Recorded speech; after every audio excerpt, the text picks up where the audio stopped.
आजको यो भिडियोमा साथीहरु म चाहिँ इमोको कुराकानी गर्दै छु। ओके, सो देख्न सक्नुहुन्छ इमोमा हामीले अडियो कल गर्न सक्छौं, भिडियो कल गर्न सक्छौं हैन। धेरै नै मजाको रहेको छ। यदि तपाईको नेटवर्क चाहिँ वीक छ भने पनि तपाईले इमोमा स्पष्ट रूपमा तपाईले अडियो र भिडियो कल गर्न सक्नुहुन्छ। धेरै नै मजाको रहेको छ। आजको यो भिडियोमा साथीहरु म बताउन गइरहेको छु तपाईले आफ्नो इमोमा चाहिँ प्राइभेसी सेटिङ कसरी गर्न सक्नुहुन्छ। यदि तपाईले प्राइभेसी सेटिङ गर्नुहुन्न भने इमोमा तपाईको इमोबाट तपाईको डेटाहरु लिकेज हुन सक्छ। सो तपाईले आफ्नो इमोलाई सिक्रेट राख्नको लागि इमोमा सेक्युरिटी तपाईले लगाउनको लागि तपाईले प्राइभेसी सेटिङ चाहिँ गर्नुपर्ने हुन्छ, गोपनीयता सेटिङ गर्नुपर्ने हुन्छ। यो कसरी गर्ने सम्पूर्ण कुरा जान्नको लागि यो भिडियोलाई अन्तसम्म हेर्नुहोला। अनुरोध गर्न चाहन्छु यो भिडियोलाई लाइक गर्नु र शेयर गर्नुस् र यो च्यानललाई अहिलेसम्म पनि सब्स्क्राइब गर्नु भएको छैन भने मात्रै तपाईले यो च्यानललाई सब्स्क्राइब गर्नुस् र बेल बटन थिच्नु भिडियो हेर्नको लागि। किन भन्दाखेरि साथीहरु यो च्यानलमा यस्तै गरिकन म टेक्निकल भिडियो लिएर उपस्थित हुन्छु दैनिक रूपमा। अब लागौं आजको विषयवस्तुमा। मेरो रिक्वेस्ट रहेको छ साथीहरु तपाईले भिडियोमा रियाक्सन दिनुस्। यो भिडियो यहाँलाई कस्तो लाग्यो अवश्य कमेन्टमा लेख्नुस् हैन। यो मेरो बिन्ती रहेको छ। ओके साथीहरु म आफ्नो मोबाइलको स्क्रिनमा आइसकेको छु र त्यसपछि यहाँ इमो अकाउन्ट रहेको छ। इमो अकाउन्टलाई म ओपन गर्छु साथीहरु। इमो अकाउन्टलाई ओपन गरिसकेपछि देख्न सक्नुहुन्छ तपाईको इमोको यहाँ लोगो जुन रहेको छ त्यो लोगोमा टच गर्नुहोला। त्यसपछि तपाईले यहाँ देख्न सक्नुहुन्छ सेक्युरिटी एन्ड प्राइभेसी रहेको छ। सेक्युरिटी एन्ड प्राइभेसीमा तपाईले टच गर्नुहोला। टच गरिसकेपछि यहाँ देख्न सक्नुहुन्छ तपाई सेक्युरिटी एन्ड प्राइभेसी पेजमा आउन सक्नुहुन्छ हैन। यहाँ विभिन्न कुराहरु रहेको छ हैन, तपाईले हेर्नु होला।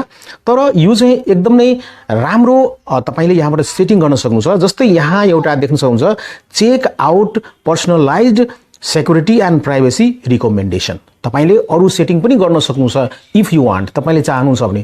तर इमोले तपाईलाई यो कुराको रिकमेन्ड गर्छ है। तपाईले आफ्नो तर्फबाट धेरै सेटिङ गर्न सक्नुहुन्छ तर कम्तिमा गर्नुहुन्न भने कम्तिमा यो सेटिङ चाहिँ गर्नुस् जुन सेटिङको बारेमा इमोले तपाईलाई रिकमेन्ड गर्छ साथीहरु। अब रिकमेन्ड के गरेको छ हेर्नुस् है। यहाँ भ्यूमा टच गर्नुस् है। भ्यूमा टच गरिसकेपछि तपाई सेक्युरिटी एन्ड प्राइभेसी रिकमेन्डेसन पेजमा आउन सक्नुहुन्छ। यहाँ देख्न सक्नुहुन्छ ओके, यहाँ लेखिएको छ to better protect your privacy है। हरेक सफ्टवेयरमा हरेक मेसेन्जरमा र हरेक एप्लिकेसनमा एउटा गोपनीयता हुन्छ। यदि तपाईले इमोको तपाईको आफ्नो गोपनीयतालाई तपाईले प्रोटेक्ट गर्न चाहनुहुन्छ भने we recommend the following privacy plans हैन। यो इमोले हामीलाई चाहिँ रिकमेन्ड गर्छ कि यो प्लानहरुलाई तपाईले मजाले मिलाएर राख्नुस् हैन। कम्तिमा 3 सेटिंग्स टु बी चेन्ज्ड। यो तीनवटा सेटिङ त अवश्य नै चेन्ज गर्नुस्। तपाईले चाहनुहुन्छ भने धेरै भन्दा धेरै सेटिङहरु गर्न सक्नुहुन्छ र तपाईले आफ्नो इमो अकाउन्टलाई ह्याक हुनबाट बचाउन सक्नुहुन्छ र तपाईको जुन इमो अकाउन्टमा गोपनीयताहरु रहेको छ हैन, पर्सनल कुराहरु रहेको छ त्यसलाई तपाईले लुकाउन सक्नुहुन्छ, त्यसलाई सिक्रेट राख्न सक्नुहुन्छ हैन। त्यसलाई सेक्युरिटी प्रदान गर्न सक्नुहुन्छ, प्रोटेक्सन प्रदान गर्न सक्नुहुन्छ है।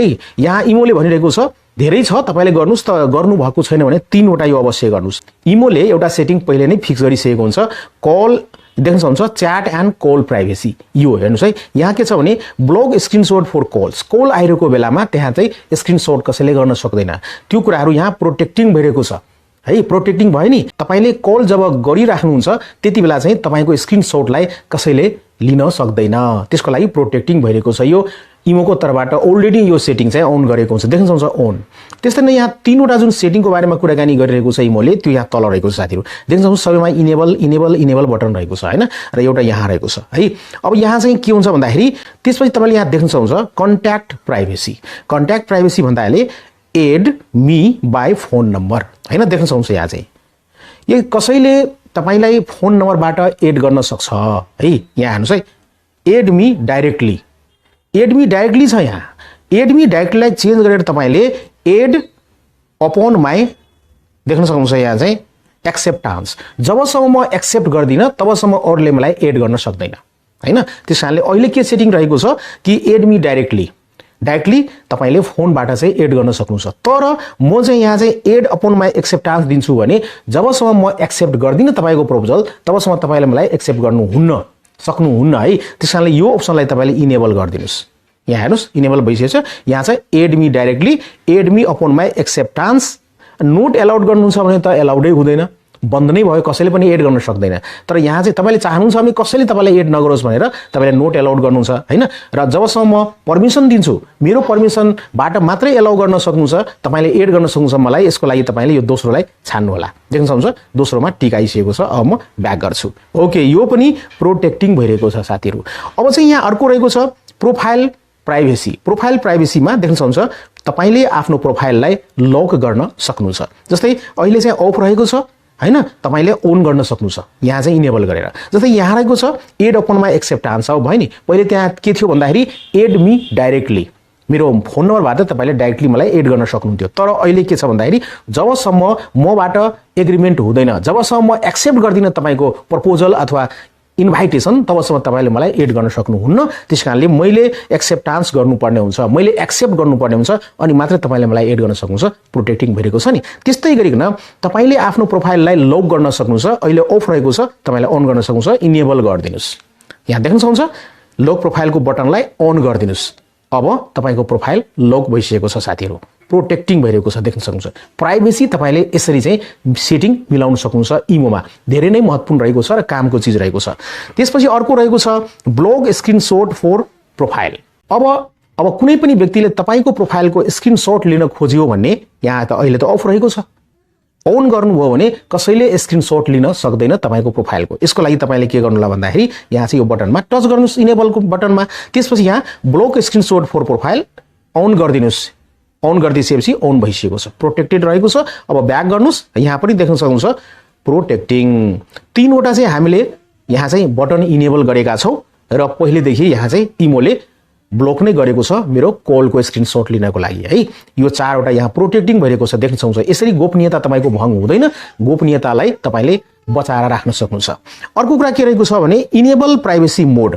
तपाईले चाहनुहुन्छ भने सम्पूर्ण प्राइभेसी मोडलाई इनेबल गरिदिनुस्, ताकि मेरो कुनै पनि गोपनीयता कसै कहाँ नजाओस्, कसैले थाहा नपाओस् हैन। तपाईले अरु सेटिङबाट पनि मिलाउन सक्नुहुन्छ साथीहरु। तर अटोमेटिकली तपाईले यहाँ चाहिँ बटनलाई अन गरिदिनुस्। यहाँ अन गरिदिसकेपछि यहाँ देख्न सक्नुहुन्छ प्राइभेसी मोडमा तपाई आउन सक्नुहुन्छ। प्राइभेसी मोडमा व्हेन इनेबल, अब के हुन्छ त यो मोडमा के हुन्छ त हेर्नुस् है।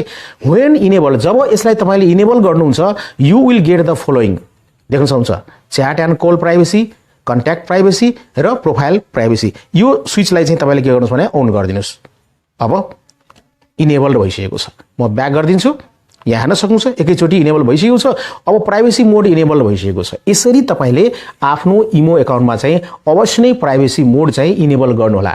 तपाईले आफ्नो गोपनीयतालाई बचाउन चाहनुहुन्छ भने। तर एउटा कुरा म के भन्न चाहन्छु साथीहरु, इमो जुन रहेको छ नि, तपाईले इमोको बारेमा विभिन्न कुराहरु सुन्न सक्नुहुन्छ है। इमोमा हाम्रो अडियो कल, भिडियो कल सुरक्षित छैन, डेटाहरु सुरक्षित छैन।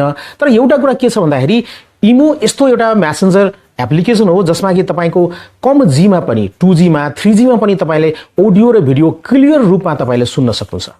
त्यो पो मजा रहेको छ यसमा। तर प्राइभेसी मोड यसरी इनेबल गर्नुहोला साथीहरु। यो भिडियो यहाँलाई कस्तो लाग्यो पक्कै पनि आफ्नो विचार चाहिँ कमेन्टमा लेख्नुहोला।